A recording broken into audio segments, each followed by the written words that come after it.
Mesdames et messieurs, bonjour. Nous poursuivons toujours notre couverture tout à fait spéciale destinée aux activités présidentielles. En fait, aujourd'hui, le président Abdel Fattah al-Sisi a appelé les ulémas, les imams, à poursuivre les sérieux efforts visant à répandre la vraie religion. Dans son allocution à l'occasion de la célébration de l'Aïlat al-Qadr, le président Sisi a souligné que le dialogue religieux illuminé est l'un des plus importants éléments nécessaires pour lutter contre l'esprit extrémiste. Le président Sisi a également dit aspirer à avoir plutôt une génération consciente de jeunes oulémas et des imams qui œuvrent pour répondre à la vraie religion tout en préservant les constantes de la charia.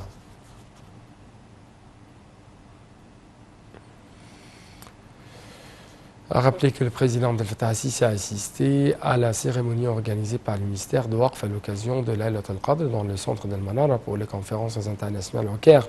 Ont pris part à la cérémonie le grand imam de l'Azhar, Dr Ahmed al-Taïb, le président du Conseil des députés, le président du Sénat, le ministre de Waqf et nombre des ministres et de hauts responsables. Au cours de la cérémonie, le président Sisi a honoré un nombre des gagnants du concours mondial de récitation du Coran.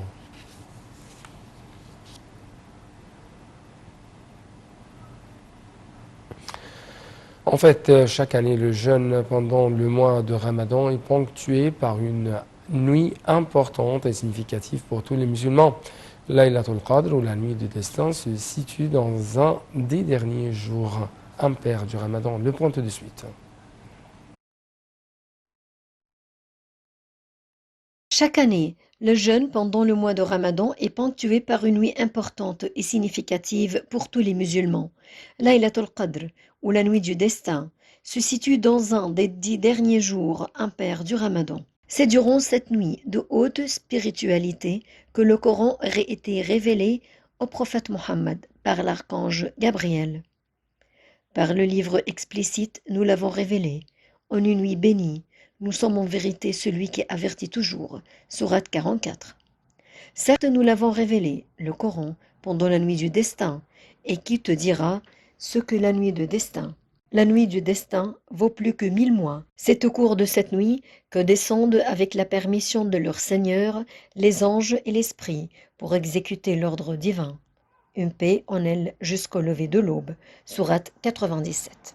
En effet, Dieu a décrété tout ce qui arrivera l'année suivante au cours de cette nuit.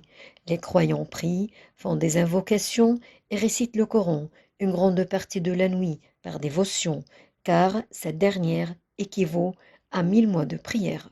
Le prophète, à lui bénédiction et salut, a dit « Quiconque veille en prière la nuit du destin avec foi et conviction aura tous ses péchés passés pardonnés. » La majorité des savants s'accordent pour dire que la 27e nuit du mois du Ramadan, malgré qu'il n'y ait pas de consensus sur le sujet.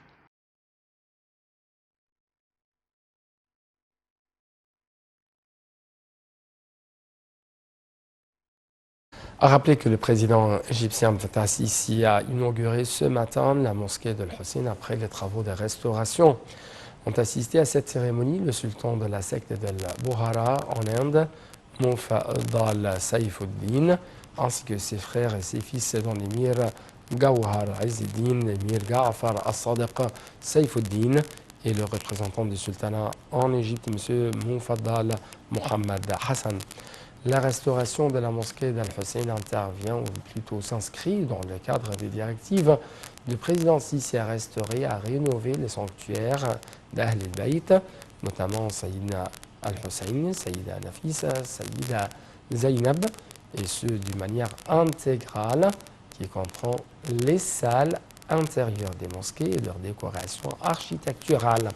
Allons avec la nature de l'importance historique et spirituelle des sanctuaires ainsi que le développement global des services et des installations entourant les sites des sanctuaires, y compris les routes, les places et les entrées qui y mènent pour s'intégrer aux efforts de l'État visant à développer les sites archéologiques du Caire et fatimides et historiques. Dans le cadre de fortes relations historiques entre l'Égypte et la secte de Bukhara, le sultan de Bukhara a apprécié les efforts de la restauration et l'innovation des sanctuaires d'Ahl al-Bayt et un certain nombre de mosquées égyptiennes historiques dans le sanctuaire de Sayyidina Nafisa et d'autres. Donc, pour avoir plus d'explications, nous allons avoir un contact téléphonique au cours de laquelle nous allons jeter plus de lumière sur de telles restaurations, l'importance de ça aux yeux des archéologistes et des experts touristiques. C'est pourquoi nous avons actuellement en ligne de l'Antenne internationale Madame Dalia Fathi, la grande experte dans le domaine du tourisme. Bonjour et bon Ramadan. Bonjour, monsieur Hani. Bonjour. Comment allez-vous? Ça va bien, alhamdoulilah. Bon Ramadan, bon séjour au Caire. Tout le monde en fait ces jours-ci ensemble. J'ai l'occasion d'être avec vous dans ce reportage. J'étais très content que vous parliez un petit peu de la restauration du mosquée de Hussein. Oui, justement, à propos de ça, comment vous trouvez ou vous estimez l'importance de telles restaurations, que ce soit au niveau de la beauté du Caire fatimide ou même au niveau du tourisme et le fait de comment attirer de plus en plus des touristes ici en Égypte? Vous savez très bien, monsieur Hani, que nous sommes le berceau de toute la civilisation, soit égyptiens anciens, soit des chrétiens actuellement et des musulmans. Hussein, parmi les mosquées, c'est grandiose, pourtant aussi pour les grands sultans de Bahara, le secte de Bahara, qui vivaient autrefois en Égypte il y a longtemps. Alors, moi, comme étant une guide et archéologue en même temps, j'ai parlé tant pour le tourisme islamique ou bien les mosquées qui décorent le Caire islamique. On n'a plus que 1000 minarets. Si quelqu'un dit 1000 minarets, il n'y a plus que ça. Ouais. Parmi les mosquées uniques dans l'époque ancienne musulmane, alors c'est le Hussein, parce qu'il possède des tombes assez grandioses pour le Caire fatimide. C'est pour cela le chef de tourisme, notre docteur Khaled Alani, a annoncé qu'il y a eu une ouverture pour la mosquée, ça sera cette mois-ci, et la rêve était réalisée pendant, il y a 3 semaines encore, qu'on a remarqué que les touristes font des visites pour cette mosquée-là de l'extérieur. Ouais. Moi, j'étais dans le site au moment qu'il fêtait avec l'ouverture, avec notre chef d'État. Mais quand même, j'étais plus loin que tout le monde parce qu'il s'était interdit de passer devant la parade. Et justement, avant les heures de notre président Abdel Sisi, j'étais avec mon groupe. Ils ont vu comment était la restauration de l'extérieur, comment c'était bien placé les cafés aujourd'hui. Ouais. Alors, il y a une grande barrière que les gens, quand ils vont rentrer, ils vont faire beaucoup de photos devant la grande façade de la mosquée. Par suite, selon l'intérieur, moi, j'ai pas passé jusqu'à maintenant, mais ils m'ont raconté que la semaine prochaine, on peut rentrer. C'est pas pendant la prière, c'est tout. Ce sera après la fête de Eid. On va regarder tout ce qu'ils ont fait à l'intérieur. Mais de l'extérieur, je vous jure que c'était favorisé pour tous les touristes. Ouais. Tout le monde, ils ont pris plein de photos pendant la nuit et le jour pour avoir le contraste, bien la lumière, les façades restaurées, les fresques, Ouais. tout ce qui était marqué sur les façades. C'est incroyable le travail qui était pendant quelques mois. Donc, Pour moi, spécialement, moi j'étais très contente que le tourisme rentre une autre fois sur le Caire islamique. Tous les programmes touristiques, ils ont annoncé une journée. Ça sera pour Shara al-Mu'izz et le Hussein. Ouais. Et c'est pour cela qu'on a réalisé il y a une semaine encore que je faisais que le Caire islamique. Moi, je travaille plus les pyramides aujourd'hui. La plus programme favorite pour les touristes, parce qu'ils ont entendu parler qu'ils ont fait restaurer la mosquée de Amr ibn al-As, par suite le vieux Caire, par suite maintenant c'est la grande mosquée de Hussein. Ouais. Justement, moi je suis parmi les guides qui apprécient l'architecture islamique. Alors, c'est unique au monde, selon les maisons, selon les Wakala, selon aussi la citadelle. Par suite, le vieux Caire, selon le Hussein et Shara al-Mu'izz. Ouais. Alors, si ça sera pour le prochain, les touristes favoriser tout ça, alors on a 1000 minarets à raconter selon cette époque. Ouais. Alors, surtout, nous sommes aujourd'hui le jour de Ramadan. Alors, tous les fêtes dans tous les coins des souks qui entourent la mosquée quand même. Alors, tout le monde voit l'ambiance, même pour les peuples. Ouais. Les peuples font plus d'ambiance le soir. Alors, les touristes ont besoin de ça, de faire le contact avec les musulmans du Caire. Et c'est pour cela, quand ils descendent, ils regardent le charme de la mosquée, comment ils appellent la prière le soir, comment tout le monde respecte même la restauration aujourd'hui, personne touche sur les bords de la cour. Ça, c'était aussi honnêtement que même les Égyptiens sont très contents de faire cette restauration. Ils touchent plus même le mur d'enceinte.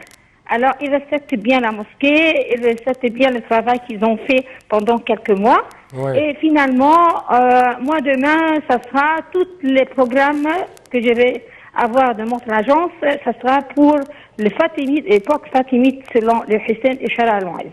Donc, d'après vous, de telles restaurations attirent beaucoup l'attention du monde entier, notamment les touristes qui ont l'habitude d'arriver ici en Égypte, notamment dans le mois sacré de Ramadan, et qui s'intéressent de plus en plus à la culture égyptienne, notamment islamique, parce que, comme vous avez dit, ce site historique islamique de Hussein révèle beaucoup de secrets, beaucoup d'odeurs du passé, de bonnes odeurs du passé, le parfum du passé, n'est-ce pas? Exactement, oui, vous avez raison.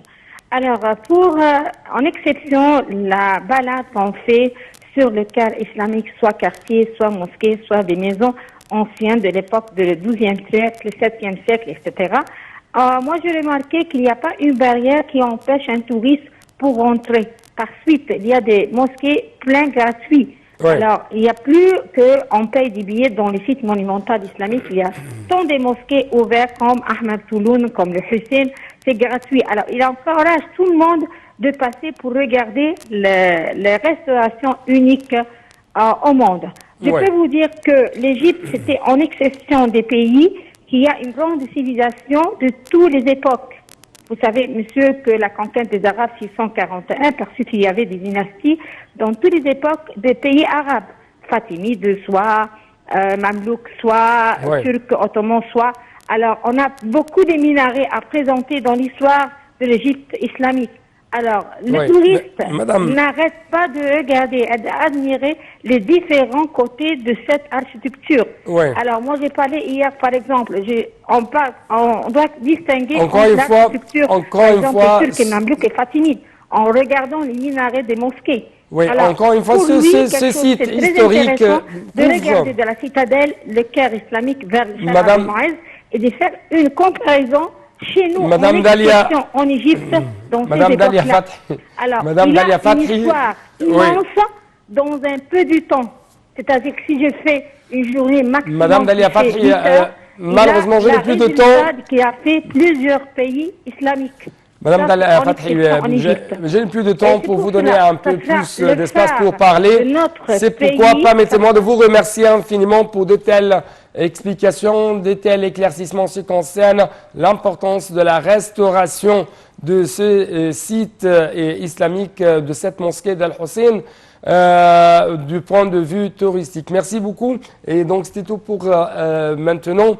Et je dois vous laisser avec un autre ou une autre collègue.